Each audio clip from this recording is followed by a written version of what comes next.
La Unión de Jóvenes Comunistas tiene que definirse por una sola palabra: vanguardia. Conjugamos una misma actitud y un mismo lenguaje frente a los problemas esenciales del pueblo. Ahí está, en todas partes donde hay alguien que trabaja, ahí está el partido. Tras los barrotes de la cárcel donde hay miles de compañeros, ahí está el partido, ahí está. La Juventud Comunista no estamos a la defensiva, ni estamos aquí para negociar derrotas. Estamos a la ofensiva, en la conquista de los derechos de la clase trabajadora, en la conquista de la Tercera República, en la conquista del socialismo, en la conquista de esa vida mejor. ¡Despertar! Explotado por los patronos, asesinado por los fascistas. ¡Despertar! Existe una alternativa, los comunistas tenemos una alternativa a este fracaso neoliberal que nos están vendiendo, y sin duda vamos a luchar por ella.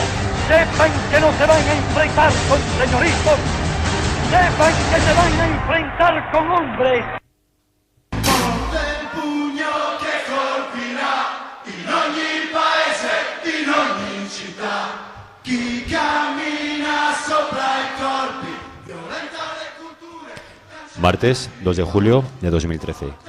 Programa número 34 de Iskra Radio. Rossa della libertà, come chi combatte sui monti, con le scarpe rotte quando fischia il vento, come Augusto César Sandino. Y el programa de hoy lo trataremos sobre Venezuela. Hablaremos un poquito cómo está viviéndose ese proceso bolivariano y hacia dónde va dirigido. Come Steven Biko Civil, la comandante Clelia, Zamora Machel, come Esto será netamente lo que será el programa de hoy, este proceso bolivariano en la encrucijada, que nos gustaría llamarlo así, en el que será prácticamente una especie de diálogo, debate, puntos en común entre dos compañeros en los que hablarán sobre el tema. Aparte de eso, filosofía, economía, Hollywood y todo esto en el programa de hoy, que como siempre, Iskra Radio. Comienza ahora.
Encontrar en los perfiles de Iskra Radio de Twitter y Facebook, en nuestro correo iskraradio@juventudes.org, en la página web radiomai.com/online, en el 102.8 FM de la radio zaragozana y además en mamuser.com. Para esta vez en Twitter tenemos el hashtag Iskra Revolución y también podéis hacer cualquier pregunta en nuestro hashtag. Recordamos el número de teléfono 976 52 56 45. Locola, yeah. On dit indépendant quoi qu'il arrive. Y'a que des enfoirés. Moi c'est Joey, Paul Bio. Quoi qu'il arrive, t'inquiète, on est là pour foutre ça sans souci. Bordelique. Si tienes algún problema en tu curro y necesitas asesoría laboral, puedes escribirnos a iscraradio@juventudes.org y nuestros abogados laboralistas intentarán ayudarte. Iskra y la UJC con los derechos de la clase trabajadora.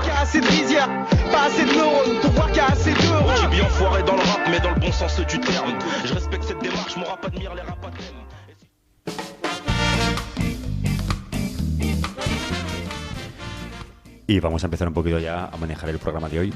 Como hemos dicho, un programa que fundamentalmente tratará sobre Venezuela. ¿Y cómo trataremos esto? Pues muy fácil. Será un programa en el que habrá una especie de pseudo debate, una puesta en común de ideas, en la cual aprovecharemos que está aquí Javi, que ha estado una temporada allá en Venezuela, y nos aprovechará para contarnos un poquito qué está pasando ahí, darnos una visión un tanto crítica. Fer estará aquí enfrente nuestro, Fer Paz, y dará un poquito el contrapunto para poder elaborar una pequeña síntesis mucho más rica. Y todo esto además enriquecido con una serie de cuñas de grabaciones que el compañero Fidel hizo esta semana pasada en Madrid con diferentes militantes de las juventudes del Partido Socialista Unificado de Venezuela, en las que estas preguntas tratan sobre diferentes aspectos de esta revolución bolivariana, o sobre diferentes aspectos de Venezuela: economía, internacionalismo, aspectos más relacionados con la alimentación, el estado actual, la radicalización de este proceso bolivariano. Bueno, pues estas cuñas, estas grabaciones que él nos ha traído, las aprovecharemos para usarlas un poquito como aspecto introductorio a lo que va a ser el programa de hoy, y a partir de ahí debatiremos. Y bueno, ya más adelante aprovecharemos para hablar también, ya en la segunda parte, en la tercera, sobre el conflicto de FC y en el Corte Inglés, que sabéis que Lauren y Pablo fueron despedidos por defender los derechos de la clase trabajadora. Y bueno, ellos, unos pequeños cortes que nos grabaron la semana pasada unos compañeros, en las que ellos pues explican un poquito qué pasó. Y ya finalmente pues cerraremos como viene siempre: economía, filosofía y todas estas cositas. Pero antes de empezar, vamos a presentar a los compañeros, y ahí empezaremos a dar caña a lo que viene siendo el programa en sí.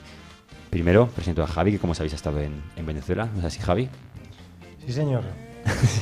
Sí, camarada. He estado 6 meses y medio en Caracas y en más sitios, pero militando y apoyando todo lo que se puede del proceso bolivariano, como en otras ocasiones, y como hace ya como 9 años más o menos que fui por primera vez, pero esta vez más tiempo, así que podemos actualizar un poco, hacer el informe de coyuntura. Pues la coyuntura nos tratará Javi. Y enfrente, Fer Paz, que ya conoceréis algún programa. Buenas noches, Fer Paz. Hola, buenas noches. Yo no he tenido la suerte de estar en Venezuela todavía. Bueno, no, así seguramente la opinión sea interesante.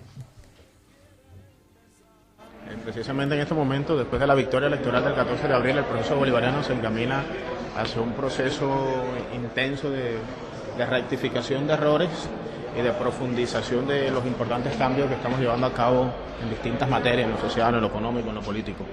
Sobre Venezuela se siente una amenaza muy grande, dirigida por el imperialismo norteamericano y las fuerzas de las derechas, sobre todo después de la pérdida física del comandante Chávez, y eso demanda de parte de las fuerzas que empujamos el proceso político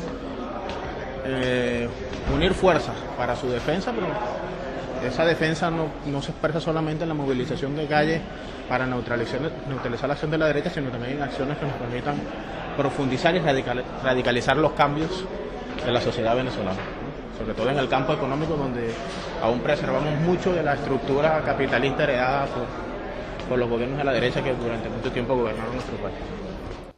Este era Héctor Rodríguez, el secretario general de la JCV, en una pequeña entrevista que le hice que hicimos el viernes en un encuentro internacional preparatorio para el festival de la FMJD, la Juventud Democrática Mundial Antiimperialista, cuyo encuentro se desarrollará en Ecuador en diciembre. Os paso la comunicación. Vale. Bueno, compañeros, empezamos ya un poquito a hablar del tema. Fundamentalmente lo que hacía el compañero Jorge valoraba un poco el estado de la cuestión en base al imperialismo americano y la actual estructura capitalista que existe en Venezuela. ¿Cómo valorarías esta estructura capitalista? ¿Existe realmente o no, Javi? Completamente. La verdad es que lo que expresa el compañero son más deseos que compartimos, por supuesto, y más nuestro horizonte y en todo lo que se deposita nuestro trabajo militante, pero no tiene por el momento correlato con la realidad del rumbo que está adoptando el proceso, desgraciadamente. En particular, desde final de abril, primeros de mayo, en los que el nuevo gobierno empieza a plantear sus lineamientos políticos y sus acciones políticas. Rectificación y profundización, radicalización de los cambios, sobre todo en lo económico, es exactamente lo que por lo que venimos trabajando pues, junto con otros compañeros. En particular, es cierto que la gente de la Juventud Comunista, del Partido Comunista en general, del PCB, es la gente que tiene más claridad, pero y mejores cuadros también, por no decir casi los únicos, porque el PSV no los tiene, desgraciadamente. No ha gastado esfuerzos en crear cuadros.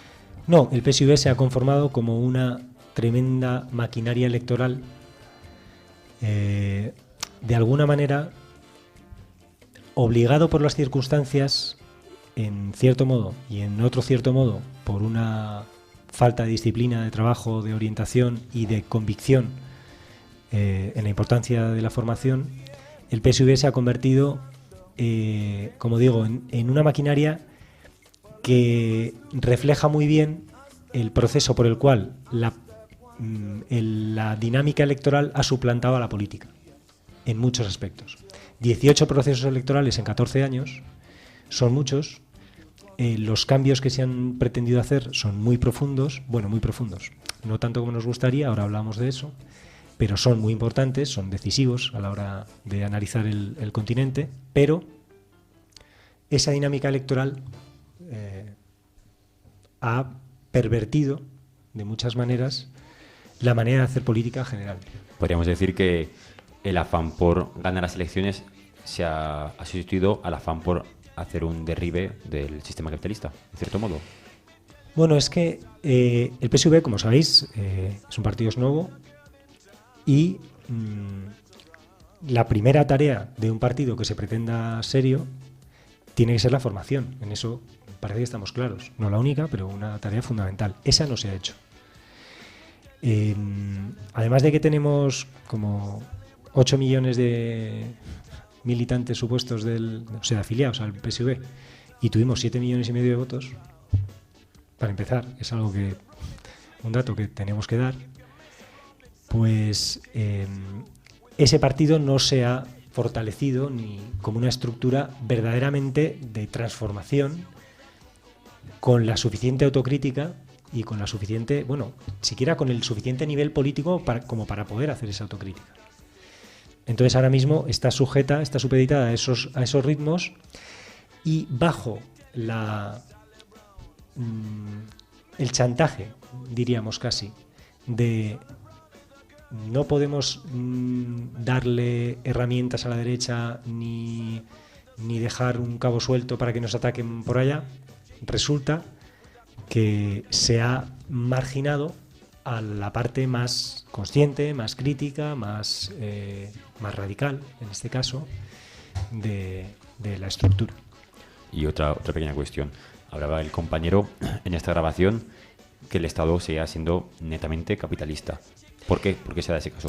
No netamente. Evidentemente ha habido cambios.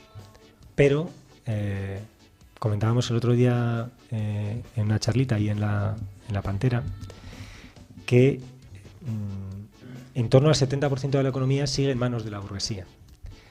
El modelo que se ha propuesto tiene ese supuesto socialismo del siglo XXI, tiene mucho más que ver con la socialdemocracia del siglo XX que con otra cosa, por el momento. Que hay que radicalizarlo, estamos claros. Que el programa actual, Plan para la Patria llamado 2013-2019, con el que Chávez ganó las elecciones el 7 de octubre y que se reeditó ahora mismo, se convirtió en el nuevo programa sin tocar para el nuevo gobierno del 14 de abril, tiene elementos de profundización, pero eso habría que llevarlo a la práctica. De momento están en el discurso, siguen estando en el discurso, pero las actuaciones políticas que están marcando el rumbo del proceso ahora mismo y que están marcando la orientación del nuevo gobierno no son así. Y no eran antes. O sea, no es que queramos decir que se murió el comandante, entró Maduro y el proceso entró en una crisis, digamos, salida de la nada. Evidentemente esto tiene que ver con cuestiones que estaban presentes y que ahora han cobrado mayor gravedad, y en un momento en el que la gente del proceso estamos en condiciones de mucha mayor debilidad que hace 4, 5, 7 años. Sí, bueno, yo diría, comparto bastante de las cosas que dice Javi. Lo que diría es que nos podemos quedar un poco con que lo conveniente del proceso en la actualidad viene a ser lo social. Tenemos los que hemos tenido la mala suerte de quedarnos en España, nos damos cuenta de que la democracia sin ser democracia social no es nada. Entonces Venezuela sí que ha profundizado en ser una democracia social. Entonces en cuanto a su presente tenemos mucho que aprender, pero lo inconveniente es que ha funcionado, como bien decías, por la tendencia socialdemócrata y no para la socialista, y por lo tanto ha funcionado sobre todo a base de subsidios, a base de tener mucho dinero del petróleo y gastarlo en políticas muy sociales, pero no socialistas, en el sentido de invertir en la producción, expropiar bastante más y por lo tanto empoderar más a la población. Es decir, tenemos una democracia social que tiene presente, pero que como no se convierta en socialista no va a tener mucho futuro. Yo veo como dos síntomas de esto. No es el tema de la soberanía alimentaria, que tendríamos que tratar, desde luego, como algo que se está llevando mal en muchos casos. Y el otro, el bueno, por alegrarnos de algo, es que la unidad cívico-militar sigue ahí, y que el proceso sigue ahí, y no tenemos que tener tanto miedo, porque no es el caso del Chile de Allende ni nada de eso. De hecho, ahora ha salido el plan la misión Patria Segura, que profundiza más en el tema de la unidad cívico-militar, ¿no? Lo que había entendido. El plan Patria Segura, en fin, tiene más vertientes, pero tiene también que ver sobre todo con el combate a la inseguridad, más que a la agresión imperial. Y que, el trabajar la unidad cívico-militar en ese sentido tiene que ver con sacar al ejército a la calle, pero para reducir los casos de asesinato en un país en el que hablamos de más de 11.000 muertos por arma de fuego cada año, de los cuales en torno a 2.700 son solamente en un municipio de Caracas, que es el que incluye al populosísimo barrio de Petare. Ese es uno de los... Claro, es que antes de nada, si me permitís un segundito de inciso, es que en este programa obviamente contamos con una audiencia informada. No vamos a empezar en el 58 con el pacto del punto fijo, ni siquiera vamos a empezar en el 99 con la victoria por primera vez, o en el 98, mejor dicho, con la victoria de Chávez por primera vez. Y, por supuesto, damos por hecho que es un proceso que hay que defender a capa y espada del imperialismo, de la burguesía interna, que es un proceso que ha marcado un nuevo rumbo en toda América Latina e incluso en el mundo, que ha propuesto alternativas y que ha llevado una lucha de dignidad continental a un punto que casi no podíamos imaginar a mitad de la desértica década de los 90, en la que parece que el fin de la historia de las ideologías campaba a sus anchas, que teníamos nada más que a Fukuyama y a Huntington organizando el panorama. Bueno, solamente 15 años después, ahora 18, de ese, vamos a poner 95, en el que solo resistía la Isla Infinita y que recién veía el levantamiento zapatista en el 94, pues ahora mismo tenemos un panorama completamente diferente, con muchos procesos muy interesantes de resistencia, de propuestas alternativas, que lamentablemente todavía no son nuestras alternativas y todavía creemos insuficientes. Todas las críticas, entonces, que vamos a hacer a partir de ahora, primero, son críticas desde dentro del proceso, es decir, para defenderlo, para profundizarlo y para fortalecerlo. Segundo, críticas desde la izquierda. Tercero, críticas a las que no podemos acceder. Bueno, ahora mismo os puedo actualizar un poquito porque he vivido 6 meses y pico allá. Entonces, a las que no podemos acceder viendo Telesur o BTV, porque eso no va a salir ahí y es necesario o puede ser muy interesante que las conozcamos. Y por último, son críticas que, redundando en uno de los aspectos que decía antes, contribuyen a fortalecer el proceso e incluso diría a salvarlo, o pueden contribuir a ello. La perspectiva que apuntaba Julio al principio, que iba a ser crítica, entiendo que es necesariamente crítica. Ahora mismo el proceso, como nos gustaba llamarlo el otro día y ahora también lo comentabas, está en una encrucijada y está en un punto muy, muy delicado, y no muy delicado porque si el imperialismo americano esté amenazando, que también, que si hay un peligro de invasión inminente, que podría haberlo, nunca hay que descartarlo, que si María Corina Machado está negociando con el Departamento de Estado norteamericano, eso siempre, sino por causas endógenas, internas, de mal funcionamiento, de problemas que si no se critican y no se rectifican, y por el momento las palabras del compañero de la Juventud Comunista eran más un deseo que una realidad, esto se nos cae. Hablabas de las palabras del compañero de la Juventud Comunista, vamos a seguir rescatándolas en la entrevista que le hicieron la semana pasada.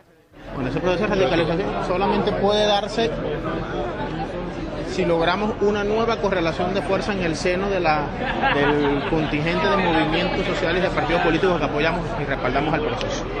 Nosotros estamos enfocados en la necesidad de unificar a todos los sectores de izquierda que están comprometidos con la línea de profundizar el proceso en su perspectiva socialista, es decir, implicar una serie de cambios que nos permitan modificar en toda la estructura el aparato económico de nuestro país.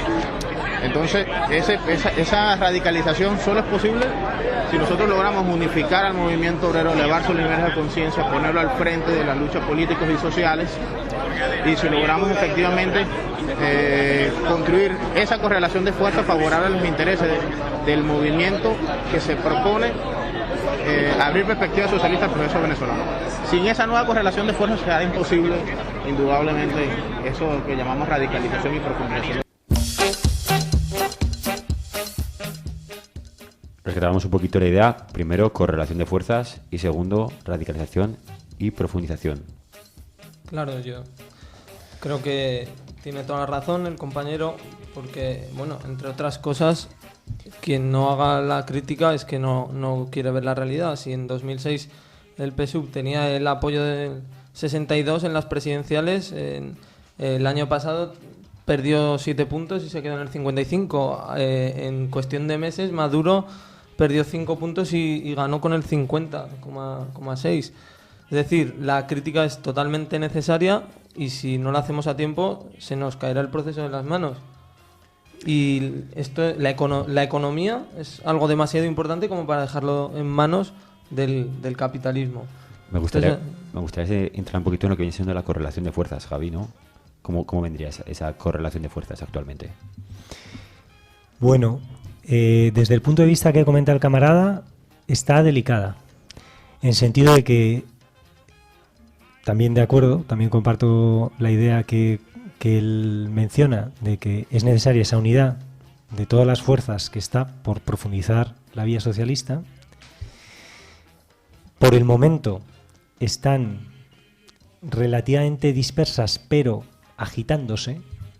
O sea, si uno mira las páginas críticas, bueno, la famosa Aporrea, que es crítica y no crítica, o sea, Aporrea refleja prácticamente todo, ¿no? Pues uno ve que hay mucho malestar, todavía disperso, todavía desarticulado, pero esperemos que pueda cristalizar en algo, y por eso entendemos que es necesaria no trabajar desde una especie de de confianza en la línea que está llevando el gobierno, ni en que las decisiones supuestamente justificadas por una debilidad del proceso, por una realpolitik de que ahora mismo hay que pactar con la burguesía para lograr una tregua, para fortalecer no sé qué. Bueno, eso ahora mismo quien piense que esto lo están haciendo por estrategia, para mí se equivoca. Para mí, ahora mismo, la línea del gobierno bolivariano es decididamente y convencidamente socialdemócrata. En el caso de que fuera una estrategia, sería del estratega más torpe del hemisferio occidental. Porque la burguesía da un paso adelante que no va, o sea, un avance en sus posiciones clarísimo, que no lo va a perder, a cambio prácticamente de nada. Entonces, ahí solo hemos ganado, o sea, solo hemos perdido terreno. Sí, en el tema de la correlación de fuerzas yo creo que se simboliza muy bien en dos acontecimientos que más o menos aquí en Europa nos marcaron a los que seguimos el proceso. Yo recuerdo la conversación telefónica de Chávez con aquel dueño del banco que no quería atender a unos ciudadanos venezolanos y Chávez le decía que constitucionalmente le podía expropiar y que si no hacía caso a sus peticiones le expropiaría. Es decir, puso todo el poder del proceso bolivariano encima de la mesa y sin embargo hace muy poquito tiempo Maduro andaba, el titular de Telesur es hasta curioso para esto, Maduro andaba de reunión cordial con el presidente de la Polar, la productora de alimentos. Es decir, se simboliza muy bien cómo ha cambiado esa correlación de fuerzas y cómo la burguesía ha dado un paso adelante. Claro, y el problema es que lleva tiempo dándolo. Haciendo una cosa muy rápida, podemos decir que si el proceso bolivariano avanzó en un determinado momento muchísimo, sobre todo de 2002 a 2006-2007, fue precisamente gracias a la resistencia frente a los embates de la derecha. Es decir, resistir al golpe de Estado, resistir al paro petrolero, vencer aplastantemente en el referéndum revocatorio y después, gracias a la estrategia torpe de la derecha de retirarse de la Asamblea en el 2005 para denunciar una supuesta irregularidad, una supuesta falta de legitimidad, y entonces toda la Asamblea se quedó rojita.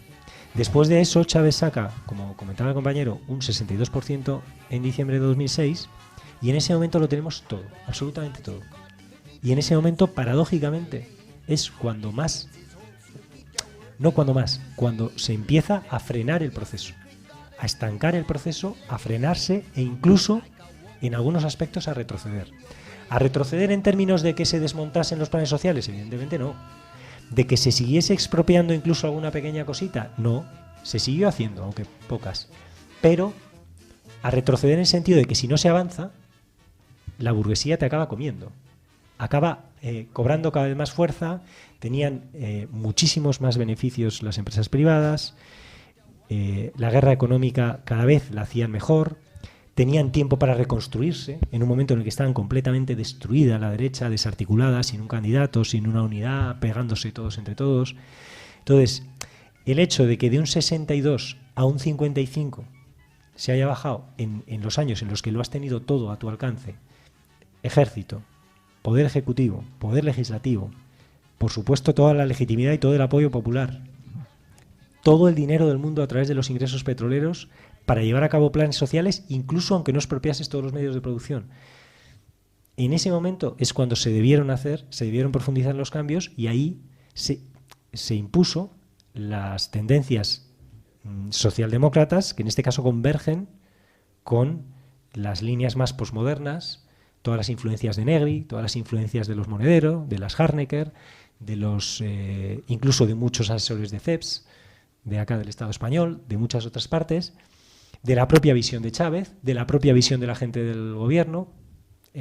Diosdado Cabello representa el ala derecha, Maduro y Rangel el ala más socialdemócrata, y entonces tenemos que si planes de cooperativas que no funcionan, de 30.000, 29.900 se fueron a pique en el primer instante, la gente se quedó la plata, no puso en marcha nada, no había esa cultura, no había esa formación. Se optó por denigrar de un modo mucho más soberbio que autocrítico, que crítico y autocrítico, todo lo que sonaba a socialismo del siglo XX. Se habló de no, porque eso es capitalismo de Estado, porque el socialismo del siglo XX no sirve, porque el socialismo del siglo XXI. Bueno, entonces, como digo, con mucha más soberbia y mucha más inconsciencia que real autocrítica, se dejaron de tomar en cuenta que si esencialmente no se le quita el poder económico a la burguesía, no se puede empezar a construir en serio, no se puede empezar a profundizar nada. Creo que viene muy bien que estés tocando el tema de esta pérdida y retroceso, porque podemos hilarlo con el siguiente cuña, ¿no? El siguiente entrevistado es Eric Rangel, el vicepresidente de las Juventudes del PSUV, en el que nos expone un poquito el estado actual y el proceso de radicalización. Cuando la revolución bolivariana atraviesa por un momento de profundización, Hugo Chávez, antes de partir, nos dejó el programa de la patria. Es un texto donde se recoge los 5 grandes objetivos históricos de la revolución: la independencia, el socialismo, la Venezuela potencia, con la construcción de un mundo multipolar y el compromiso de salvar la especie humana. Son 5 objetivos históricos, ambiciosos, pero que tienen objetivos nacionales, objetivos generales y específicos. Chávez dejó todo su testamento político escrito, delineado hacia dónde debemos ir, y esa es la brújula que nos marca ahorita el camino.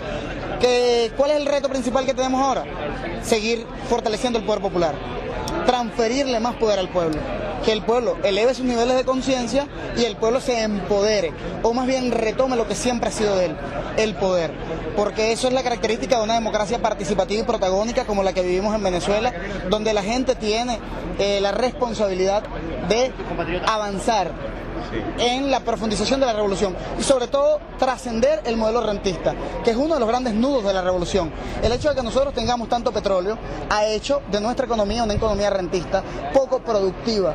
Además que la burguesía venezolana nunca ha sido una burguesía nacional, siempre ha sido una burguesía lacaya a los intereses transnacionales y parásita del rentismo. Entonces, al no tener una burguesía nacional, nosotros requerimos fortalecer las fuerzas de producción, desarrollar las fuerzas de producción, y es el Estado junto al pueblo, organizado en unidades de producción socialista, organizado en redes productivas, los que vamos a garantizar dar ese salto cualitativo. Nosotros queremos mucha más justicia social, mucho más inclusión y sobre todo mucho más revolución.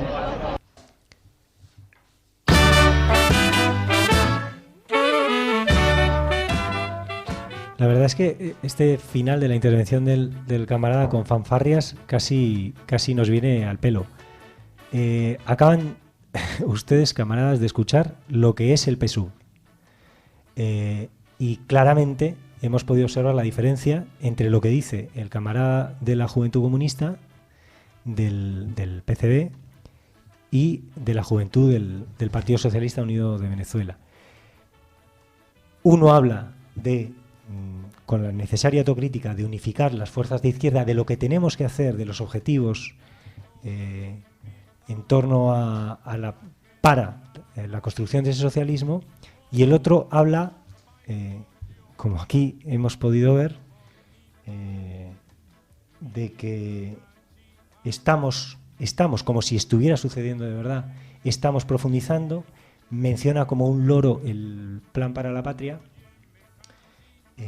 repite el dogma de la democracia participativa y protagónica, que bueno, como desiderata, está bien, que tampoco es real por el momento. Los lugares comunes de la burguesía rentista venezolana, que además no es nacional y que es vendepatrias, pues como todas. En suma, tenemos una clara muestra de una juventud en absoluto revolucionaria y de un partido en absoluto revolucionario, que repite consignas de un modo absolutamente acrítico, que nos menta de nuevo el plan para la patria sin tener ningún anclaje en la realidad lo que está diciendo. y sin tener ningún horizonte de cuál es nuestro papel como juventud, en este caso, como militantes, como gente de izquierda que queremos apoyar y profundizar un proceso socialista.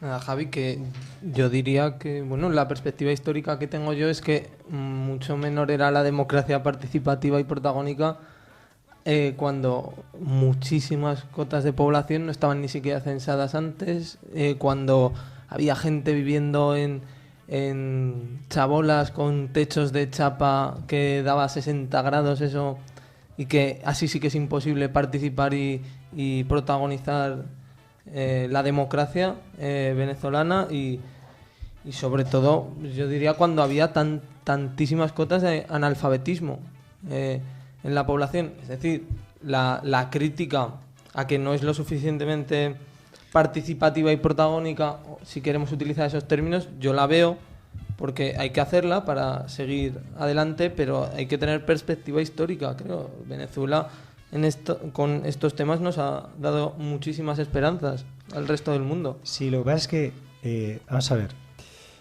yo entiendo lo que también pretendes, por eso al principio trataba de hacer la acotación que hacía de, bueno, no vamos a explicar el proceso desde el principio, no vamos a explicar lo que significa a escala interna y a escala continental e incluso mundial, no vamos a repetir los avances y los logros que son incuestionables y que, entiendo a estas alturas, conocemos pues toda la gente que ha tenido un mínimo de curiosidad en salud, educación, en fortalecimiento del poder popular, en disminución de la pobreza, etcétera, etcétera, etcétera.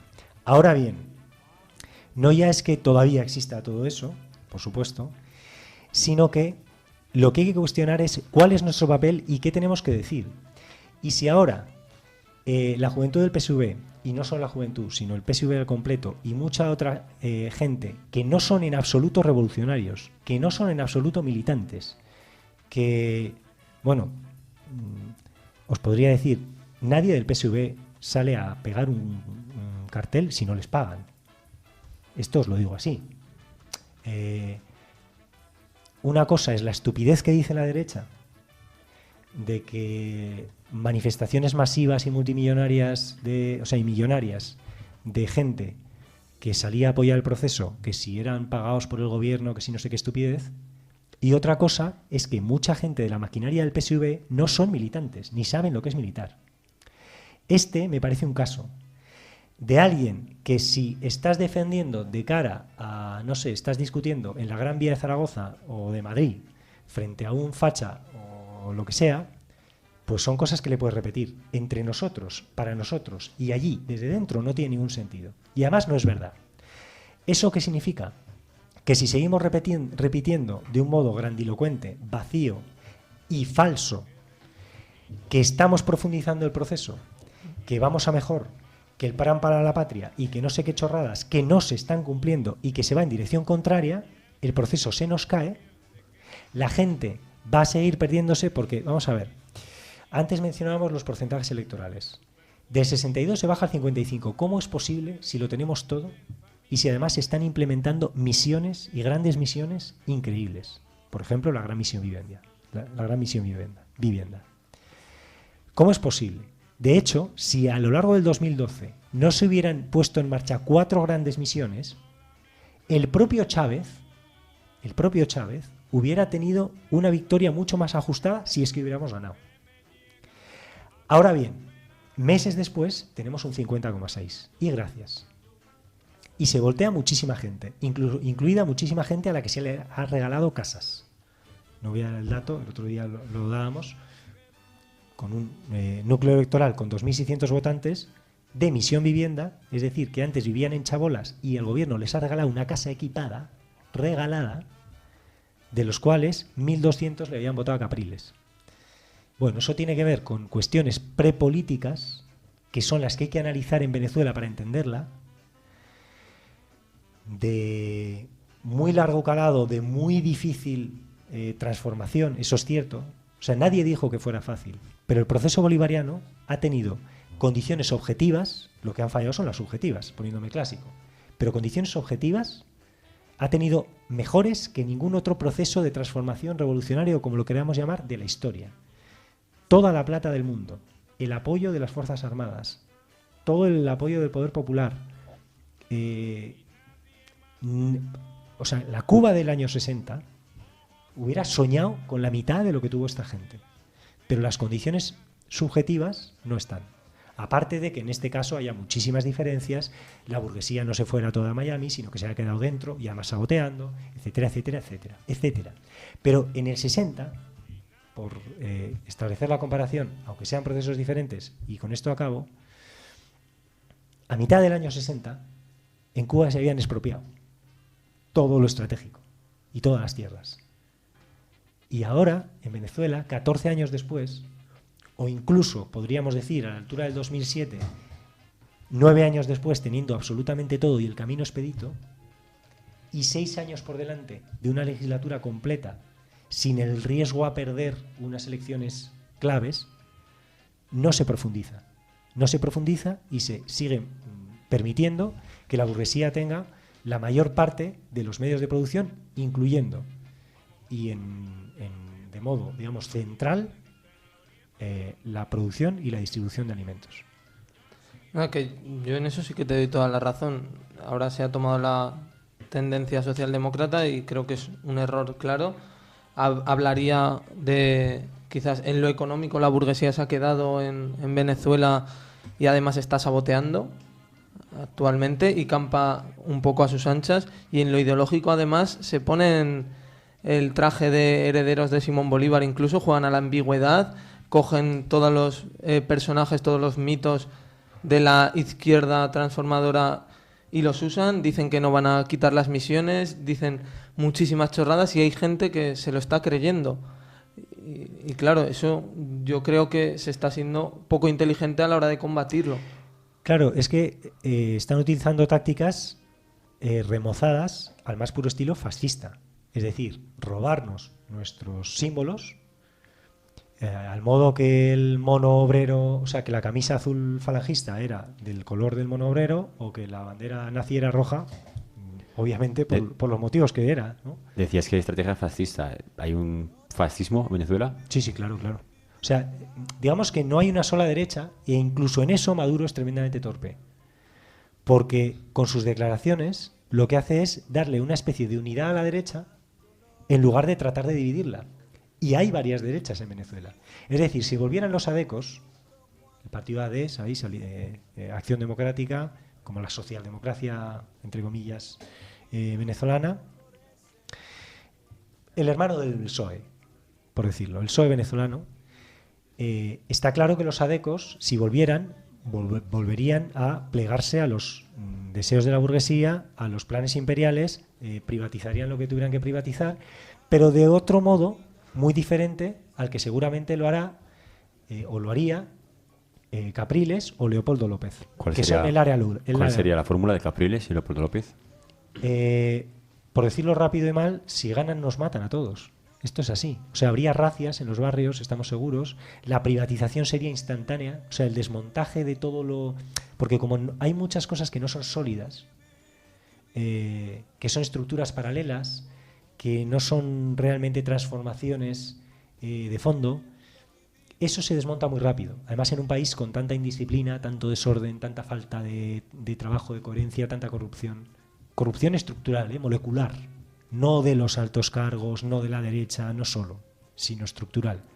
Bueno, entonces, el desmontaje de eso sería fulgurante, pero además con una persecución política clarísima, vamos, sin ambajes. O sea, estoy seguro de que utilizarían a todos sus pistoleros y todo su poderío armado para llenar de presos políticos las cárceles o las cunetas.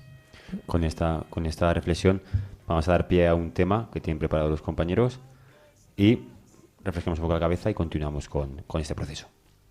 El tema en cuestión se llama Vamos, de Intifada, un grupo venezolano que salen obras de arte como estas, de rap, en el momento en el que tienes al Ministerio de Cultura y Educación de tu lado.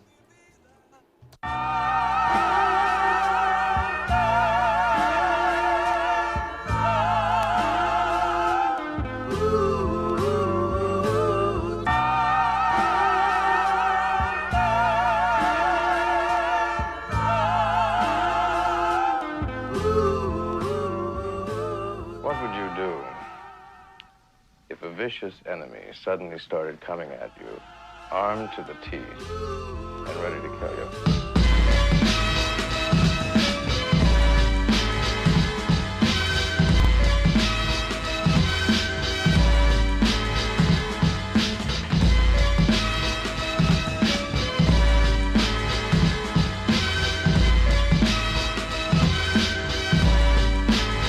Estudiantes, inventores, cirujanos, contadores, abogados, publicistas, arquitectos, profesores, gobernantes, locutores, pastores de pirañas, diagnosticando la historia, enredando ese mañana, van tejiendo telaraña, amarrando las muñecas, entrenando las arañas dentro de nuestra cabeza con la espuma de cerveza, su miel envenenada, un vacío en las barrigas y en la escuela nada entre la saliva para ahogar ese naufragio de la barca del futuro, pero yo no me contagio, encerrando los colegios, incendiando panfletos, dibujando laberintos con su torta de cemento, practicando experimentos, mejorando su armamento, falsifican los diplomas y los llenan de argumentos. Fui un pequeño bolchevique, rebelde de escritorio, anunciaron que había muerto y me perdí su velorio. Vi una sábana infinita con semillas de futuro, florecer la primavera, hoy su fruto está maduro, libertador no azarado sobre un mar embravecido, hoy tu fruto está maduro, vamos a repartirlo, vamos a distribuirlo, dividirlo y expropiarlo para colectivizarlo, vamos a pavimentarlo, vamos a sembrarlo y a regarlo y abonarlo sobre una horquilla de fuego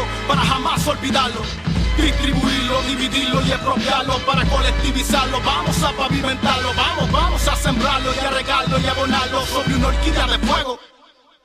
Contratistas, estadistas, mentalistas y banqueros, pensadores, predicando, sacerdotes, embusteros, pronostican, argumentan, lo que saben o se inventan, interpretando los astros, esperando la tormenta. Fui buscando las esquelas, anaqueles de la escuela, compartido entre polillas, ratones de bibliotecas, el fantasma del marxismo entre líneas de piquete, abrazado a los portones para encontrarlo de frente. Buscaba en Petrogrado la República Española, en los climas invernales, la Comuna, la Sorbona, me perdí entre las palabras, de camino al cementerio, hacia la tumba de Trotsky, buscando su misterio. Fui arrastrado por las olas a las aguas del Caribe, sobre la momia de Lenin para hallar un pueblo libre, una cortina de hierro derretida en el ocaso. Celebraban las noticias y me perdí el caracazo, dijo un hombre por ahora, convirtiéndose en gigante justo frente a mis narices, en el infierno de Dante, revolcando el hormiguero como un cerro de coraje, un hombre de carne y hueso sin reserva o maquillaje, el cantor bajo la lluvia, enviado desde el cielo, abrió su paracaídas, hoy el soldado es eterno, se murió de tanto amarlo, ese pueblo que le aclama, se apagó la voz ardiente, mas no su llama. Vamos a distribuirlo, dividirlo y expropiarlo para colectivizarlo, vamos a pavimentarlo, vamos a sembrarlo y a regarlo y abonarlo sobre una horquilla de fuego para jamás olvidarlo. Distribuirlo, dividirlo y expropiarlo para colectivizarlo, vamos a pavimentarlo, vamos a sembrarlo y a regarlo y abonarlo sobre una horquilla de fuego. Se dirige hacia el espacio como espada luminosa sobre un caballo de fuego de una sábana gloriosa. Le acompañan las estrellas que flotan en su bandera, confundiéndose en las noches con las casas de madera que iluminan a los cerros de todo el proletariado, repartiendo semillitas en el surco del arado como un árbol de Zamora, como araguaney prendido. Algunos oyen mi verso pero no han puesto el oído. No desprecio la teoría, compañeros, lo que pasa, toda ciencia es artificio frente al llanto de las masas, porque no voy a callarme, narro desde mi ventana, las canto como las veo, porque a mí me da la gana, tengo mi ciudadanía, no me llames extranjero, me la dieron los chamitos en el 23 de enero, díganme nacionalista, de ese crimen soy culpable, porque mi verso es de guerra y mi lengua es como un sable, se le entrego a Venezuela, como a Cuba, Leningrado, como un llanto compartido de mi Puerto Rico atado, libertador no azarado, sobre un mar embravecido, hoy tu fruto está maduro, vámonos a repartirlo. El árbol poderoso comienza en la semilla, y aunque el amor sea profundo y alto, es también mínima la semilla del hombre. El nacimiento del arroyo, el polen, el huevecillo de la blanca paloma, la piedra que ha rodado por el monte nevado, desde su pequeñez llegan al mar, al girasol, al fuego interminable, al planeta de nieve que nada detendrá. En la lucha social también los grandes ríos nacen de los pequeños ojos de agua, que a los pequeños ojos.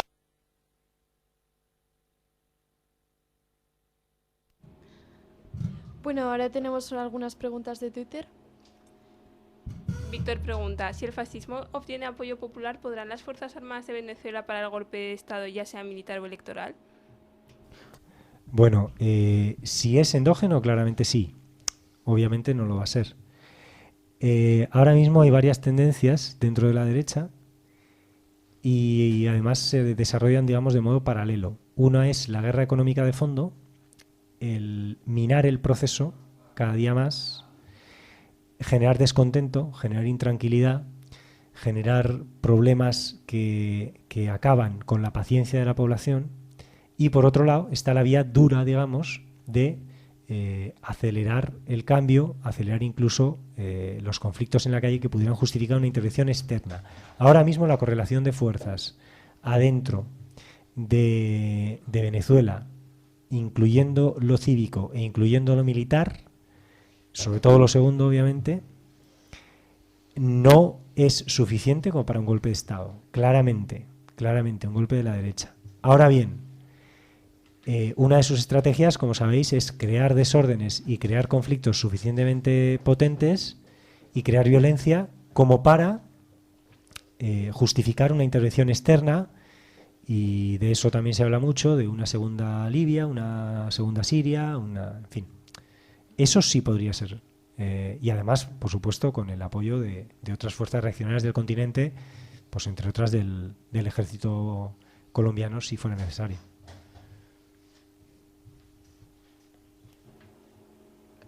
Kautsky pregunta, ¿cuál es el papel de PCV en la profundización y radicalización de la revolución? Bueno, le vamos a contestar, aunque nos pregunte Kautsky. Qué vergüenza. No, es broma, compañeros, sigue escuchándonos, por favor. La cosa es que el Partido Comunista de Venezuela es como lo más serio dentro de todas las fuerzas políticas del país. El PSV, por supuesto, no está entre ellas, mucho menos redes ni partidos de ese corte. Quizá os suene el famoso Roland Denis, que es un demagogo sin igual, un general sin tropa, pseudo horizontaloide y pseudo anarco, al que casi lo linchan en la calle por decir tonterías, la propia gente del pueblo, por cierto, en el 2007, cuando hizo campaña contra la reforma constitucional, y que tiene como líder a Barreto, exalcalde de Caracas, y a otra gente innombrable. Tampoco PPT, ni Podemos, ni otros. Ni siquiera los Tupamaros. Dentro de ese panorama, el PCB es el que tiene los mejores, por no decir los únicos cuadros, el que tiene la mayor claridad y la mayor autonomía ideológica, el que en algunos casos se ha plantado frente a candidatos del PSV puestos a dedo que la población no quería, e incluso con historiales de corrupción, y ha presentado un candidato propio, por ejemplo, a las gobernaciones de las elecciones del 16 de diciembre, caso de Bolívar, sacando porcentajes no muy elevados, pero demostrando que pueden empujar y que además que no se van a plegar al 100% a lo que diga el PSV de modo muy soberbio, ¿no? Y muy vacío. Y dentro de ese panorama, la verdad es que es como lo que más puede generar esperanzas. Por ejemplo, con un discurso bastante potente, sacaron 500.000 de votos en las elecciones de octubre. Claro que son votos que son para Chávez, pero, porque ya sabéis cómo funciona más o menos eso, había básicamente 2 candidatos, bueno, alguno más, pero con porcentajes del 0,2, por ejemplo, el Chirinos pero en la pelea Chávez frente a Capriles, pues había varios partidos de derecha que apoyaban a Capriles, varios partidos de izquierda que apoyaban a Chávez. Dentro de eso, el PCB se sale de su propio techo, llega a 500.000. En estas del 14 de abril, que redujo su discurso, digamos que por la coyuntura especialmente delicada, y se aproximó demasiado al PSUV, no sé si os suena de algún partido español que se haya acercado demasiado a otro supuestamente... Bueno, hasta ahí voy a leer.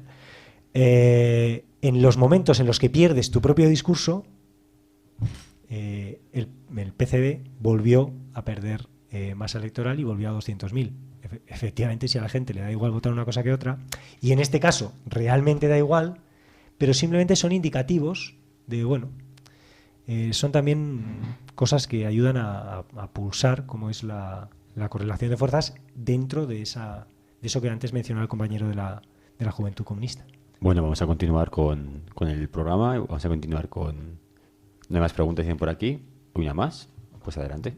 Pregunta, ¿nos puedes explicar cómo se ha vivido en la calle el tema del desabastecimiento? ¿Cómo? Repite, por favor. ¿Nos puedes explicar cómo se ha vivido en la calle el tema del desabastecimiento? El desabastecimiento no es nuevo. Lo que pasa es que ahora se ha agudizado un poco, si cabe. En realidad viene siendo una estrategia de la derecha desde el principio. Y además, como siempre, el pirómano dice, es el que luego acusa o denuncia que hay muchos incendios. Y dice que no funciona nada, y dice que no hay producción y que no se encuentra nada en los supermercados, cuando son ellos los que están, obviamente, acaparando, escondiendo, etcétera. Eso tiene varias vertientes. Una, durante todos estos años lo han hecho, pero ahora, en un momento de mayor debilidad nuestra y en un momento de mayor fortaleza suya, han hecho una ofensiva todavía mayor, con la divisa, que ahora explicaremos un poquito si queréis, y con el desabastecimiento y el acaparamiento, y tiene la lectura de que, y con esto también enlazamos con lo anterior, el gobierno bolivariano no es quien para criticar a la derecha por especular y por desabastecer. Como gobierno responsable, lo que tienes que hacer es tomar el control, es decir, expropiar en este caso, tomar el control de la producción y distribución de alimentos en primer lugar, entre otras cosas. Entonces, no puedes esperar, no puedes decir que la burguesía está obligada. No, es que lo que le toca a las empresas es producir y cumplir su papel. No, una empresa capitalista está para lo que está, y no está para producir alimentos, está para producir plusvalor. Si es a través de la producción de alimentos, bien, y si es a través de otra cosa, bien. Ahora que se casa el tema de alimentos, creo que viene muy bien la cuña que tenemos preparada, ¿no? Se trata de Yaoni Rosas, la secretaria de organización de la Juventud Comunista Venezolana. El conflicto que tenemos las y los venezolanos es en función de los intereses de la soberanía alimentaria del pueblo venezolano. Fundamentalmente nosotros lo que estamos demandando son mayores niveles de independencia para la producción venezolana, que debe ser diversificada en la industrialización del país y fundamentalmente que permita una producción nacional para la agricultura y que fundamentalmente le hagamos contrapeso a los monopolios que están enquistados en la oligarquía venezolana, fundamentalmente fortaleciendo la burguesía nacional y transnacional. Por ende, hay resistencia en el país y nada, fortaleza para desarrollar la soberanía alimentaria y la producción independiente, soberana y firme para el desarrollo de la producción nacional en el país. La posible solución es la planificación en toda la dinámica que se vive en Venezuela, tanto en el fortalecimiento político, ideológico, económico y fundamentalmente de que entendamos los venezolanos que hay que desarrollar una nueva correlación de fuerzas que permita la planificación sostenida, no solamente en la alimentación, sino en la educación, en la cultura, y que permita erigirnos como una potencia que desarrolle las fuerzas productivas en el país. Claro. En todos los niveles. Sabemos que con la comida no se juega, es un derecho y una necesidad básica y vital.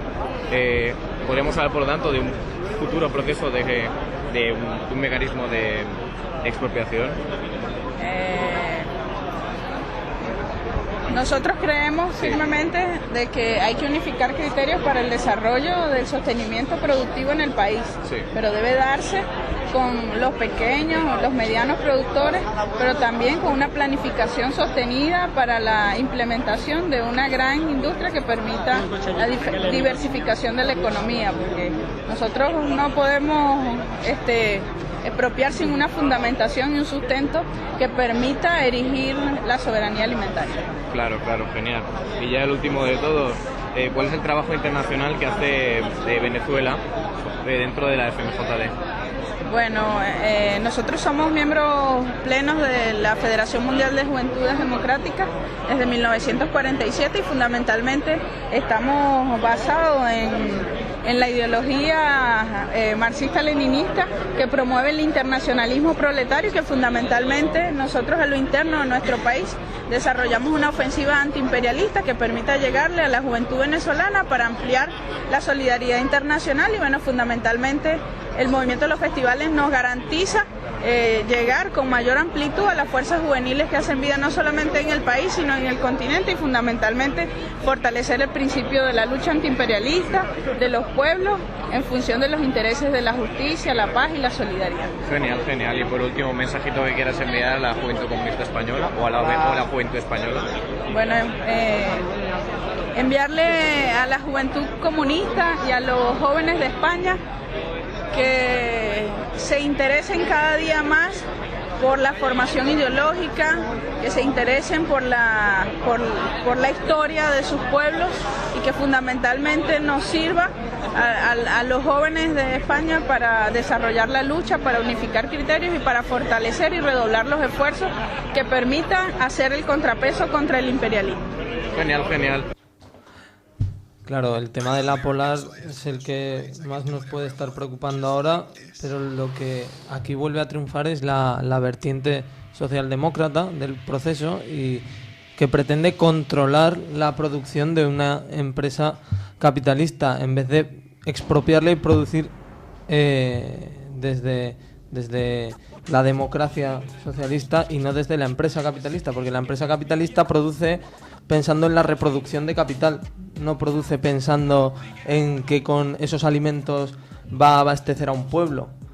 En ese sentido, lo que no se puede permitir es ser tan blanditos en la reunión con Mendoza de la Polar, que lleva muchísimo tiempo creyéndose uno de los dueños del país, y un proceso que se supone transformador no le puede entregar tantas cuotas de poder y permitirle seguir siendo dueño de facto del país. Lo que hay que hacer es expropiar esa empresa y empezar a construir desde la democracia socialista, no desde la empresa capitalista. Sí, la verdad es que esto no es que arranque con Maduro, como antes comentábamos. Ya era la perspectiva de gobiernos anteriores, de Chávez, de su asesoría, de sus influencias, de su visión. Ahora mismo esta reunión es al retroceso clave al que antes nos referíamos en términos estratégicos, y vemos que la reunión con Mendoza, con la Polar, que recordamos produce el 48% de los alimentos del país, ojo, 48% en condición prácticamente de monopolio, junto al Estado. Esta empresa sigue controlando a sus anchas, sigue manejando las clavijas necesarias como para estrangular el proceso, como para aumentar la inflación, como para llevar a cabo esa guerra económica de la que se queja Maduro, pero a la que no hace frente. Y no le hace frente porque, entre otras cosas, sale con declaraciones incendiarias. Cualquiera que lo viera los días previos diría que estábamos en los momentos previos a la expropiación. Incluso en la gira del Mercosur que hizo los días anteriores a la reunión con Mendoza, compró alrededor de 765.000 toneladas de alimentos, que todos pensábamos que era una bala en la recámara, para sentarse en la negociación con mucha más fuerza. Las amenazas verbales eran, como siempre en Venezuela, tremendamente agresivas y esperanzadoras, pero también, como siempre allá, el discurso iba por un lado y los hechos fueron por otro. Y de hecho, él se salvaguardó completamente de manchar su imagen. Tuvo que salir el vicepresidente Arreaza después de la reunión con Mendoza, una reunión después de la cual Mendoza parecía chavista, hablando en términos cordiales, de que hubo diferencias en el pasado, de que ahora iba a haber más entendimiento, pero claro, en la que obtuvo ni más ni menos que ajuste de precios, es decir, subida de precios, llamado ajuste. Estamos hablando de 20%, no es que te suban un 2 o un 3, 20%, que es lo mismo que acaban de subir los salarios en el primer tramo. Sabéis que la subida de salarios se prometió en 3 tramos, de los cuales el primero ahora era, del salario mínimo estoy hablando, de 2.000 a 2.400 y pico, un 20%. Bueno.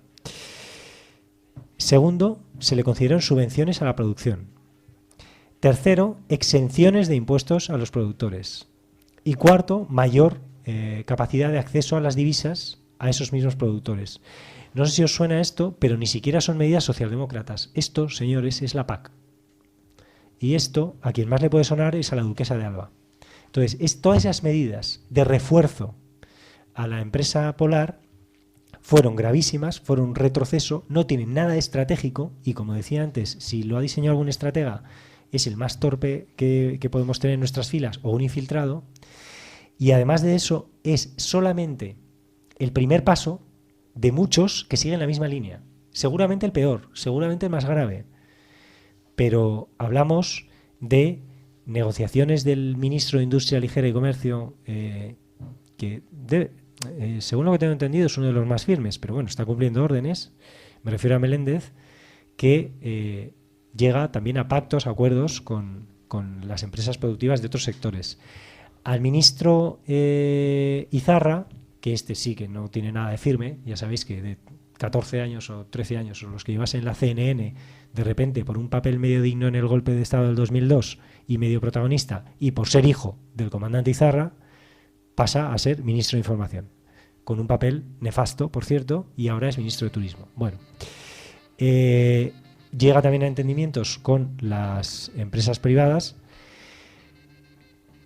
Se negocia también con la familia Cisneros, que es la otra gran familia de Venezuela. La familia Mendoza, la familia Cisneros, vienen siendo dueñas de la mitad del país, algo así como desde 1700, o algo así. Hablabas del tema sobre todo agrícola, pero creo que vamos a hablar un poquito más en grande al aspecto más económico. Y aquí el compañero tiene una cuña que puede hilar bastante bien esto. Nuestro país, afortunadamente, tiene el pueblo niveles de ingreso muy fundamentales. O sea, puedes cubrir tus necesidades básicas con lo que te ingresa mensualmente. Además, los ancianos, se le ha ido incrementando la pensión mes tras mes. Se ha dado beneficios socioeconómicos a la gente. Ahora, ¿qué necesitamos?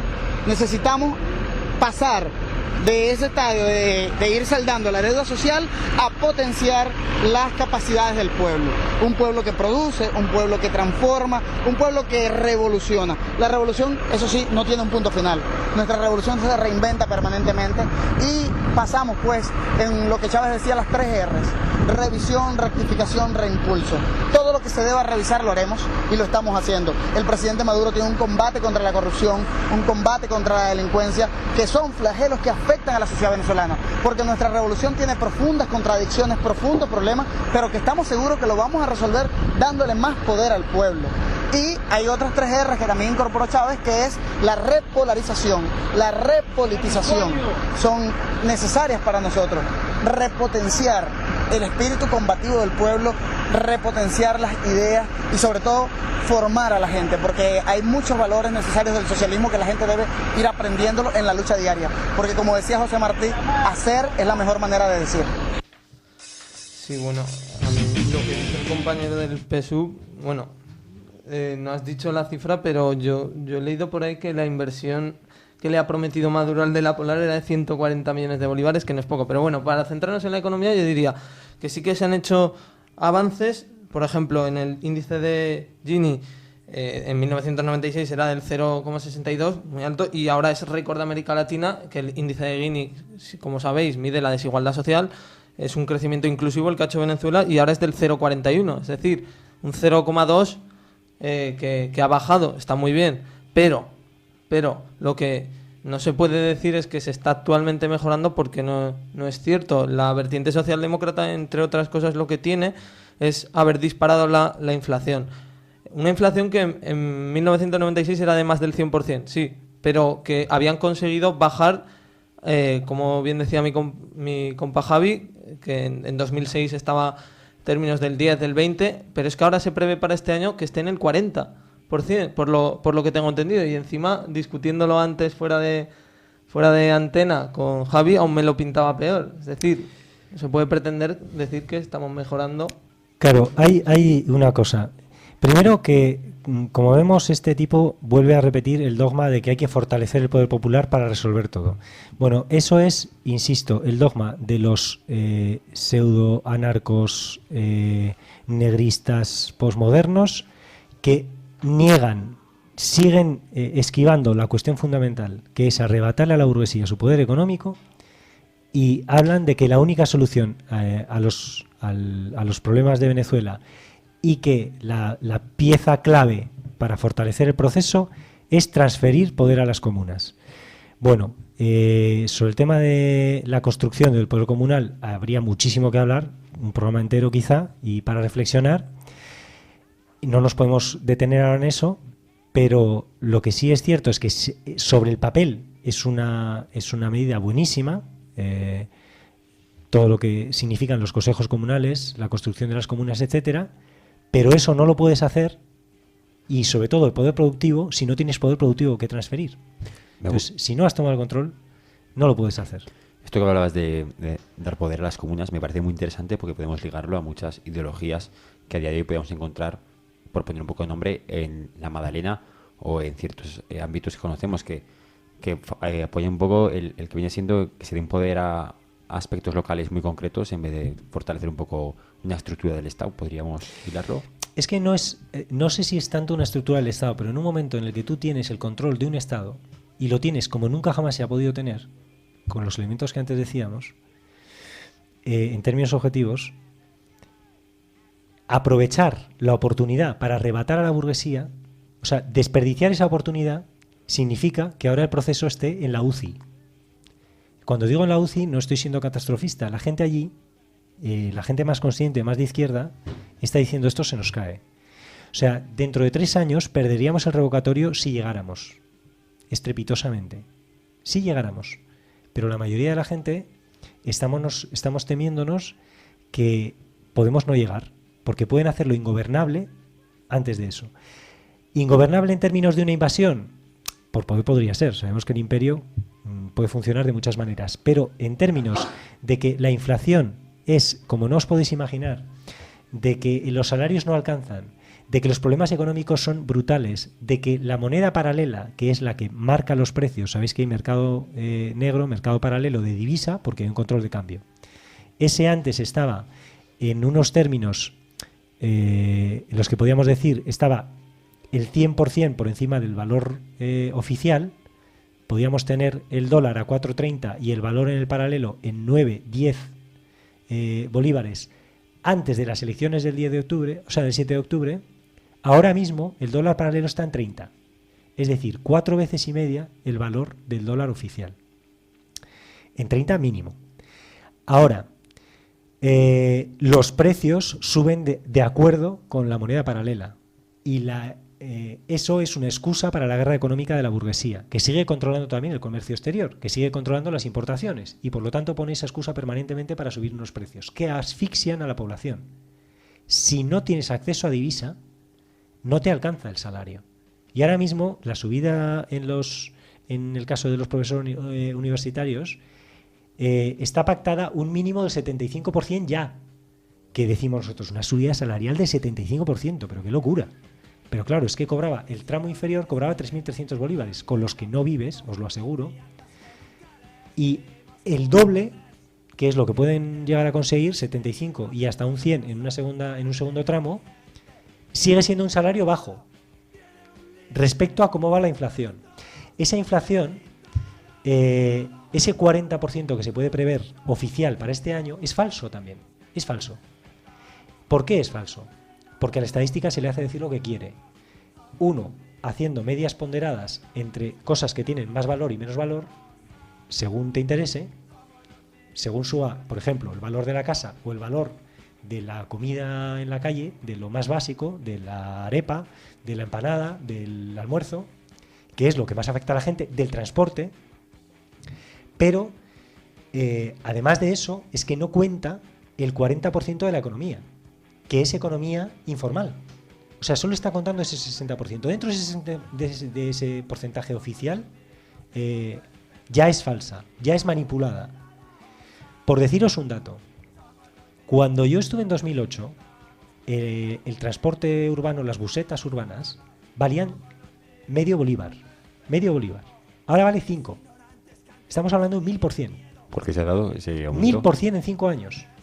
O sea, no es verdad ese 40% de ese año, ni el 20% que decían del año. No es verdad. Estamos hablando de 1000% en 5 años. Estamos hablando de 1000% en rubros como el taxi, como el almuerzo, como la arepa, como la empanada. De hecho, mucha de la gente de la economía informal ahora mismo está mejor situada que la gente que tiene un salario. Y más un salario dentro del Estado. ¿Por qué? Porque si suben todos los precios, los suben ellos, se meten en la espiral de la burbuja y de la especulación. Si el perrito caliente en la calle te valía hace poco 30 y luego 40 y ahora 50 y te ha subido un 60%, un 70%, un 80% en cuestión de 6 meses, tal cual os lo digo, pues digamos que no es tan perjudicado, le sube todo, lo sube él, punto. Ahora, la gente que tiene un salario, no ya digo el mínimo, por ejemplo el caso de los profesores de la universidad o de otra mucha gente que tenía un salario de 3.000 o 4.000 bolívares que se le quedaba absolutamente en nada, en cosas ridículas. ¿Que eso es sabotaje de la derecha? Por supuesto, pero es que se lo estás permitiendo tú, la responsabilidad es tuya. Bueno, vamos a ir ya cerrando un poquito el tema, se nos echa un poquito el tiempo encima como siempre, así que bueno, como despedida estaría bien lanzar un par de reflexiones finales como nos gusta hacer aquí, a cual os invito, así que vamos a empezar por ti, Fernando. Bueno, yo diría que sigue habiendo mejora, o sea, sigue habiendo posibilidad para la mejora del proceso. Es verdad que es un problema la economía sumergida, como en casi toda América Latina en general, y que lo que tiene que hacer el gobierno es, aparte de implementar cambios con mayor rapidez y disciplina, perseguir lo que le está haciendo daño, porque el problema que está teniendo es que entre la burguesía golpista y fascista, que tiene los medios de producción un buen porcentaje y mucha indisciplina, nos está persiguiendo esas cosas que le hacen daño al proceso. Hace falta mayor radicalización y mayor persecución de aquello que le está haciendo daño. Claro, eso totalmente de acuerdo, la verdad es que es clave. No solo no se tiene el control de algunas cosas, sino que se ha optado por la medida de dejar que mantengan la propiedad y tratar de controlarles. Ese control no funciona y además no hay ni un corrupto, ni un golpista, ni un nadie en la cárcel. Ya sabemos que ni siquiera Carmona en su día, ni siquiera los golpistas, porque además el Poder Judicial declaró en su día que no había habido golpe, con un par, ni los asesinos de Danilo Anderson en su día, etcétera, etcétera, etcétera. O sea, no hay verdaderas figuras de la burguesía y verdadera gente que ha saboteado el proceso en la cárcel. Eso lo primero. No se persigue, no se controla. Casi como conclusión, yo diría, bueno, hay muchas cosas del proceso bolivariano que pueden estar sirviendo como lecciones de la historia clarísimas. Una, que yo creo que se demuestra una vez más que los intentos de inventar el agua tibia no funcionan y que el socialismo, eso de tanto que se habla de que estamos en el proceso de construcción del socialismo, miren, el socialismo se puede considerar más bien un punto de partida que un punto de llegada. A partir de que tenemos el control de la producción y a partir de que otra vez las necesidades humanas centran la economía de un país y no la reproducción de capital, entonces es que empezamos a discutir, entonces es que empezamos a construir, entonces es que empezamos a debatir si la fórmula de articulación con más o menos cooperativas, de tipos de propiedad social, tipos de gestión obrera, tipos de gestión estatal, etcétera, etcétera, centralizada, entonces empezamos a debatir eso. Pero sin esa precondición no debatimos nada. El socialismo, además, es un marco, o sea, es la condición necesaria, aunque no es la suficiente. Dentro del socialismo lo podemos hacer bien, mal o regular, como ha demostrado la historia. No es la solución a los problemas. A mi modo de ver, es la precondición para que pueda haber una solución. Sin ello no la puede haber. Dentro del capital no hay salida. Dentro de un sistema genocida, etnocida y ecocida, que no solamente es criminal, sino que además es suicida y conduce a la humanidad a un abismo, en términos además, históricamente hablando, casi inmediato, debemos caminar ya hacia el socialismo. Pero dentro de eso por supuesto, optar por fórmulas que aprendan de los errores del pasado, que aprendan de lo peor del socialismo del siglo XX, que los corrijan con respeto, con autocrítica, pero con respeto, que son cosas que no se están haciendo ahora mismo. Entonces, muy importantes lecciones creo que se pueden sacar de cómo ha sido todo el proceso bolivariano y de cómo, por no radicalizarlo o por no tomar ciertas medidas que puedan parecer que si es que no es el momento, es que no sé qué, nunca era el momento, pues resulta que ahora mismo está en serio peligro. Y en serio peligro significa que también está en serio peligro el proceso de integración latinoamericana, porque es una pieza importante. No es la más decisiva, como se quiere hacer ver ahora mismo, sí en términos económicos, quizá por la fortaleza del petróleo, etcétera, etcétera, pero no es la más decisiva porque de todos los procesos de Latinoamérica no era el más firme ni el que mejor estaba avanzando, ni el que mejor está avanzando. Otros con menos grandilocuencia, con mucho mejor ajuste entre las palabras y los hechos, están construyendo de un modo más honesto y más sólido. Por ejemplo en Bolivia o por ejemplo en Ecuador, incluso, aunque por supuesto no sean socialistas ni sean lo que a nosotros nos gustaría, pero con mucha más honestidad, mucho más trabajo y mucha más, como digo, ajuste entre lo que se dice y lo que se hace. Pues con estas últimas reflexiones entre el ajuste, entre lo que se dice y lo que se hace, os vamos a despedir. Fernando, gracias por haber estado esta noche. Gracias a ti. Y Javi, también un placer que estés aquí. Un placer para mí. Me vais a permitir 2 segundos para que os diga una cosita. Adelante. ¿Vale? Una especie de sugerencia así a micrófono abierto. Este domingo son las elecciones en Mali. Tenemos un camarada allí que está a la orden para hacerle una entrevista, que tenemos una entrevista escrita, que podemos hacerle una entrevista y se puede conectar con él por Skype. Entonces, como para dedicar un ratito de programa el martes que viene o el siguiente, cuando os cuadre, pues lo podemos hacer si queréis, ¿vale? Pues va a ser un tema que vamos a tocar, ¿no, Fidel? Tomamos nota. Tomamos nota. Ponemos musiquita y continuamos con la parte final del programa. Venezuela es roja, roja, rojita. Con mi comandante derrotamos los fascistas. Venezuela es roja, roja, rojita. Con mi comandante derrotamos los fascistas. ¡Fuera, mapuche! ¡Fuera!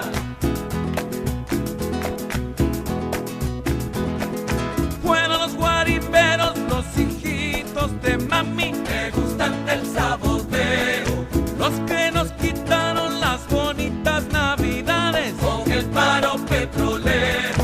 Así fue, no se nos puede olvidar jamás, jamás. Oye, fascista, Venezuela es roja, roja, rojita. Con mi comandante derrotamos los fascistas. Venezuela es roja, roja, rojita. Con mi comandante derrotamos los fascistas. ¡Fuera, mapuche! ¡Fuera! Fuera de Venezuela los majunches sin patria, los apátridas canallas que burlan al pueblo y aborrecen a Chávez. Que se vayan, que se vayan. Salga usted y no dé ni un paso atrás, no espere más porque ella es roja. Venezuela es roja, roja, rojita. Con mi comandante derrotamos los fascistas. Venezuela es roja, roja, rojita. Con mi comandante derrotamos los fascistas. ¡Fuera, mapuche! ¡Fuera!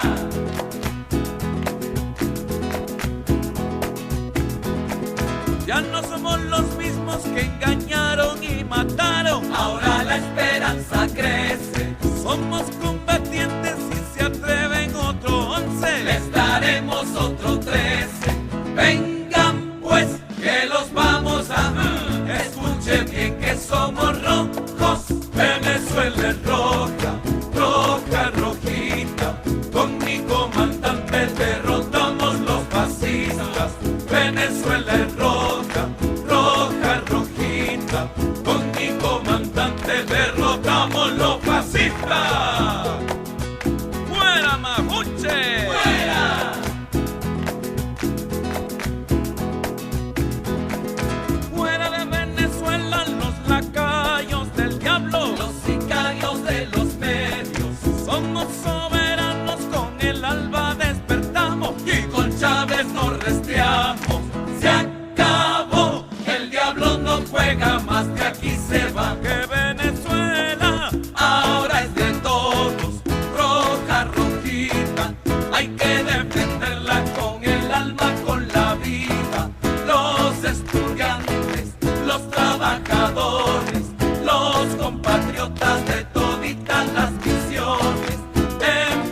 socialismo en unidad con Chávez. Venezuela es roja, roja, rojita, con mi comandante derrotamos los fascistas.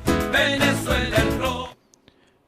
Entrevistamos esta semana pasada a Pablo y Loren, dos despedidos por ejercer labor sindical, por pertenecer a comisiones obreras, el uno del trabajador de Corte Inglés y otro trabajador de FCC. Son despidos completamente buscados, seleccionados, solo por ejercer su labor sindical. De todas formas, ahora vamos a poner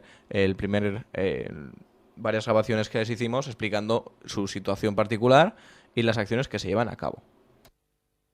Acciones, de momento el despido ha sido la no emisión de una factura. Al comprar un cliente una mercancía que valía 3.000 euros, no acompañarle a que le hiciera una factura. Dicen que han infringido la normativa de lo de Hacienda, la ley de Hacienda, y lo que se ha tomado después fue un despido disciplinario. Eso es lo que ha sido. Ya de momento estamos ahora con el tema y no te puedo decir más. Bueno, las causas del despido hay dos partes. La que alega la empresa, que es bajo rendimiento voluntario, lo cual quiere decir que yo no realizaba mi trabajo correctamente. Y las razones reales que nosotros vemos es que yo había reclamado la categoría profesional de conductor. Tengo el juicio el 10 de julio y me iba a presentar a las elecciones sindicales. De hecho, me llegué a presentar aun estando despedido y salí elegido miembro del comité por el apoyo de los compañeros. Aún así, después de eso, en el SAMA mantuvieron mi despido. Pues bueno, hemos hecho diferentes concentraciones, hemos estado hablando en el ayuntamiento con Izquierda Unida sobre el tema. Este viernes 28 vamos a hacer una moción en el Pleno, voy a hablar sobre la situación sindical en FCC. Y a partir de ahora, todos los lunes nos vamos a reunir aquí en la Plaza España a partir de las 7:30 para mantener activo el enfrentamiento con la empresa para que respete los derechos laborales y sindicales en FCC. Y recordamos que se están llevando a cabo diferentes acciones, las que ya he comentado, entre ellas los lunes al sol, que es reunirse a las 7:30 de la mañana en Plaza España para poner fin a esta injusticia. Seguiros informando a lo largo de esta semana y de las siguientes semanas. Seguirá habiendo diferentes convocatorias y concentraciones para la readmisión de los despedidos.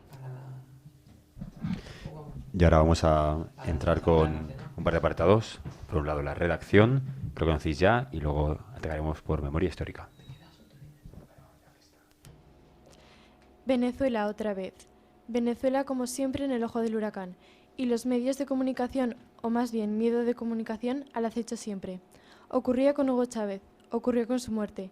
Se empeñaron en repetir y repetir que el chavismo moriría con Chávez, olvidándose de que Venezuela no es Chávez, es revolución bolivariana.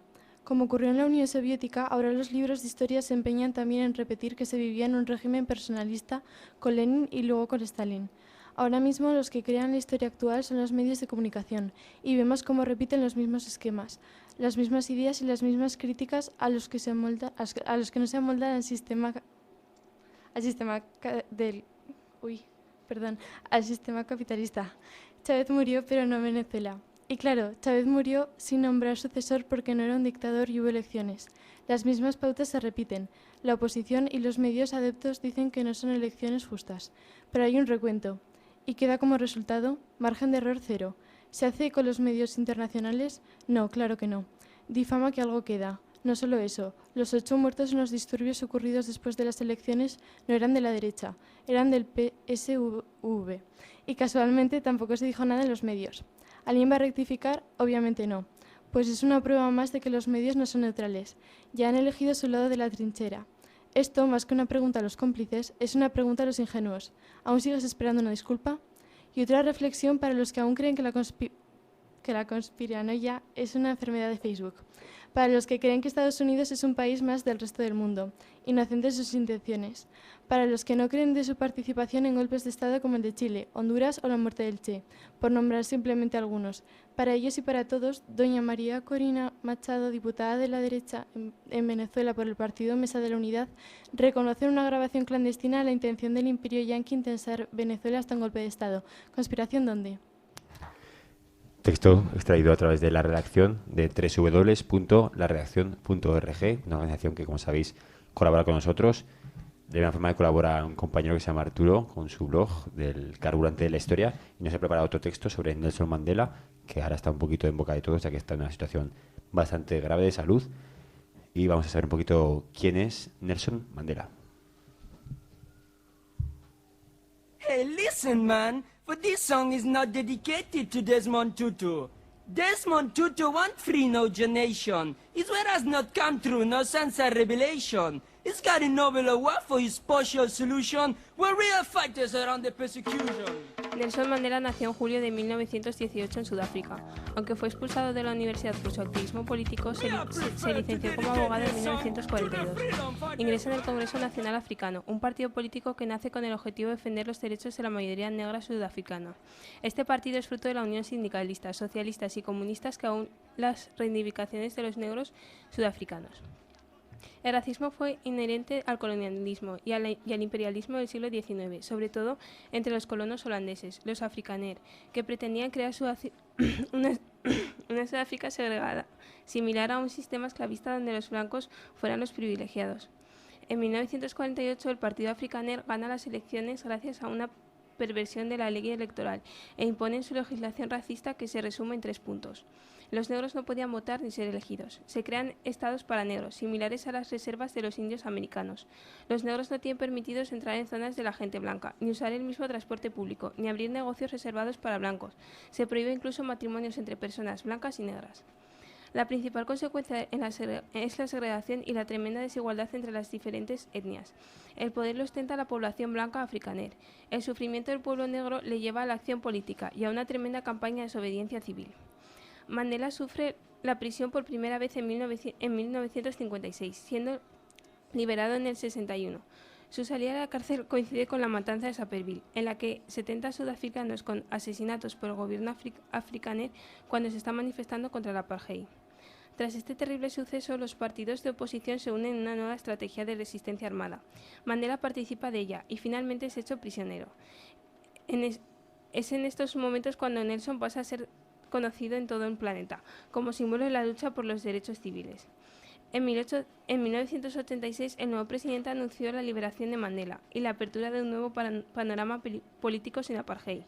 Finalmente, el pueblo negro comenzó a recuperar sus derechos políticos en Sudáfrica. El papel de Nelson Mandela fue muy importante, pero no podemos olvidar a los Tambos, Bikos, Lutulis y Sisilus y a todos los que lucharon por acabar con la segregación racial. Y sobre todo, dar ánimos a aquellos que luchan en África por superación del sistema capitalista. Nelson Mandela puede que se nos vaya, pero nuevas esperanzas se nos abren en el horizonte. Ahora vamos con las convocatorias para esta semana que viene. El miércoles 3 de julio a las 10 de la mañana hay una huelga de limpieza, la concentración del Gobierno de Aragón en el edificio Pignatelli y a las 6 en el Miguel Servet. En estos desahucios, a las 7 una asamblea interbancos en Plaza Aragón en solidaridad por la huelga de hambre. También hay una mesa informativa permanente de huelga de hambre de estos desahucios en la Plaza Aragón 6 durante toda la semana. El jueves 4 de julio a las 10 hay concentración de una huelga de limpieza. A las 10:30 hay una marcha reivindicativa a la central térmica en la Plaza de Regalló en Andorra. A las 11 un pasacalles antiabusos bancarios desde Puerta Cinegia a Zaragoza. A las 6 una concentración de huelga de limpieza y de 7 a 10 en la Plaza Aragón apoyando en ayuda de estos desahucios. Una asamblea de marea ciudadana de 7 a 10 en la Plaza Aragón apoyando el ayuno de estos desahucios. El viernes 5 de julio, concentración a las 10 en la sede del PP y a las 6:30 en Plaza España.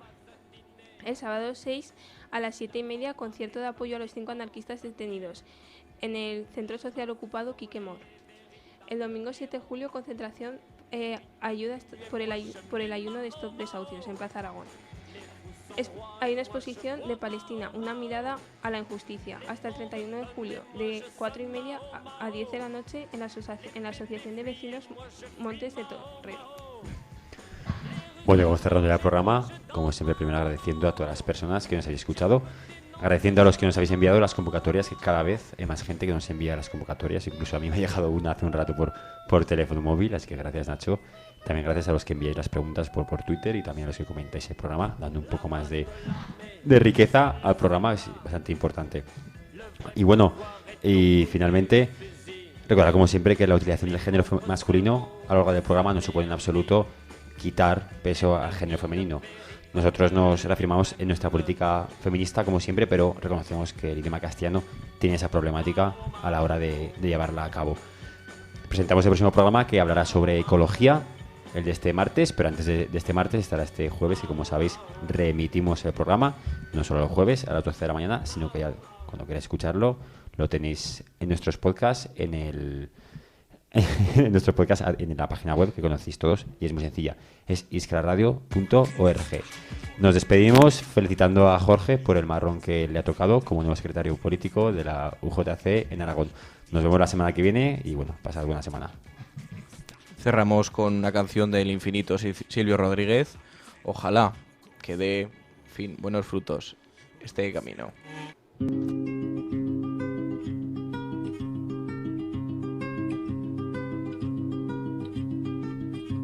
Ojalá que las hojas no te toquen el cuerpo cuando caigan, para que no las puedas convertir en cristal. Ojalá que la lluvia deje de ser milagro que baja por tu cuerpo. Ojalá que la luna pueda salir sin ti. Ojalá que la tierra no te bese los pasos. Ojalá se te acabe la mirada constante, la palabra precisa, la sonrisa perfecta. Ojalá pase algo que te borre de pronto, una luz cegadora, un disparo de nieve. Ojalá por lo menos que me lleve la muerte, para no verte tanto, para no verte siempre, en todos los segundos, en todas las visiones. Ojalá que no pueda tocarte ni en canciones.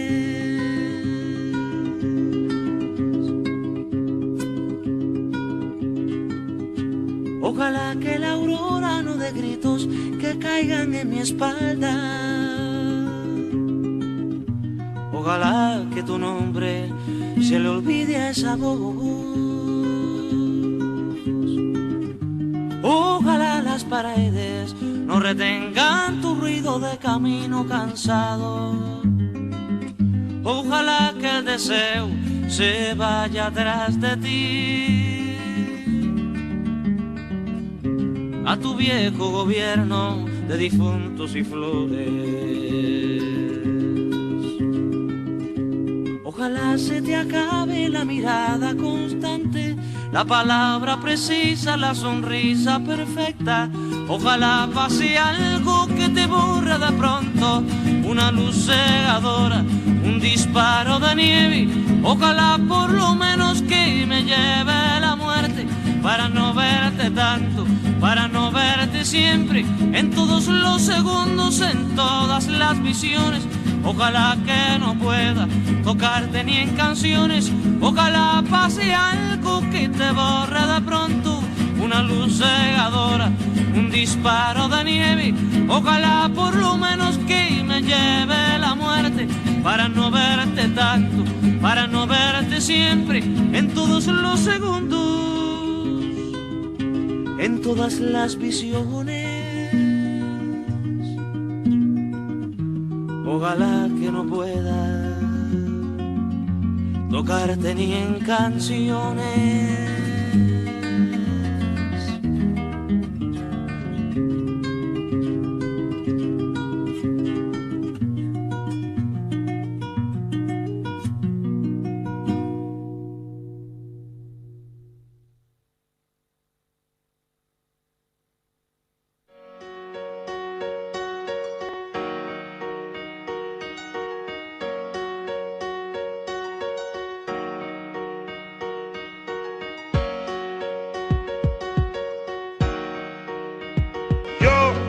estaré con ustedes siempre, pase lo que pase, cueste lo que cueste, y les prometo que viviré con ustedes, que lucharé con ustedes y que venceré con ustedes para seguir haciendo realidad el sueño del socialismo.